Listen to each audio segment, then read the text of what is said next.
Good morning. Good morning. One of the things that we have to choose from in terms of subjects this month is transformation.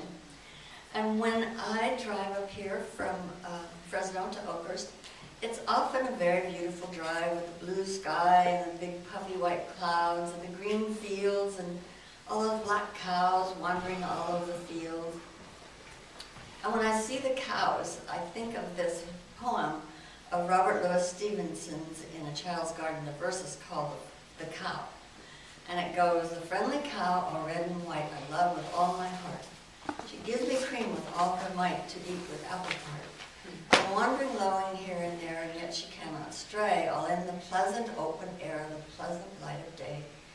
And blown by all the winds that pass, and wet with all the showers, she walks among the meadow grass and eats the meadow flowers." And when I remember that poem, I think how like an enlightened person that description of the cow is. So like the friendly cow. Enlightened people are friendly. I love with all my heart. People are very magnetized to it. She gives me cream with all her might to eat with apple tart. The enlightened person gives with all of their intention, all of their devotion, what they can to feed spiritually mankind. And she wanders lowly here and there, and yet she cannot stray.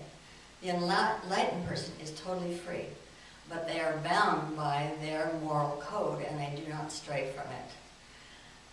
All in the pleasant open air, the pleasant light of day. Enlightened people experience bliss most of the time. Pleasant light of day.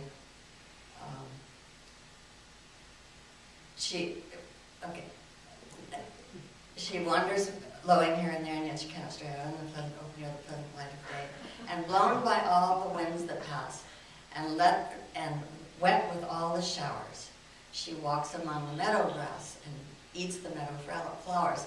And the thing about the blown by the winds that pass and all that, enlightened people are not tipped over by situations, not world situations, not family situations. They're just stable in that. And she eats the meadow grass. The universe provides for an enlightened person. So that's the consciousness, or it reminds me of the consciousness of an enlightened person. In contrast to that, what I call relative world consciousness, which is most of us, is more like the white rabbit in Alice in Wonderland. I'm late for a very important date. No time to say hello, goodbye. I'm late, I'm overdue. I'm in a rabbit stew. I'm late. That's kind of us now. So there we have it, the journey between relative world consciousness to enlightened consciousness, and the transformation of the spiritual consciousness from relative world consciousness to enlightened consciousness, kindergarten style.